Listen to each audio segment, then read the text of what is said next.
تادین خان وایي کندهار کې جګړه زیاته شوې ده. سلام، وخت بخیر. راته ستړي مسئ له مطلب تر شریکې دا نه مخکې چې زموږ چینل نوي سبسکرایب کړئ مهرباني وکړئ زموږ چینل سبسکرایب کړئ.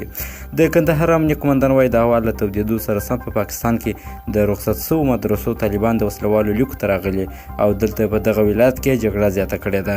تورن جنرال تادین خان په یوه ځانګړې مرکه کې ویلي چې وسلوال نږدې هره شپه د دوی پر امنیتي پوستې حملې کوي، خو د دوی امنیتي ځواکونو یې دفاع کړې ده. د په وینا چې وسلوالو د جګړې د تنظیم او رهبرۍ مسؤلیت د پاکستان د پوځ او استخباراتو مامورین کوي، خو خامخا جګړه افغان وسلوال ته سپارلې ده.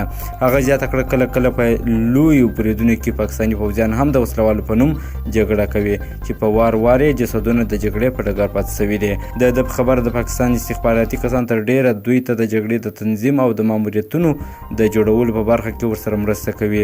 د کندهار امنیه قومندان زیاتوي چې په دې وروستیو کې د هوا په تودېدو سره د کندهار په یو شمېر ولسوالۍ لکه میوند، خاکریز، ارغستان او منشین ولسوالۍ کې د امنیتي ځواکونو پر پوستو جګړې زیاتې شوي دي چې لامل یې همدا له مدرسو څخه د رخصت شوو طالبانو جنګول دي. خو بل خوا وسلوال طالبان په دې اړه څه نه دي ویلي.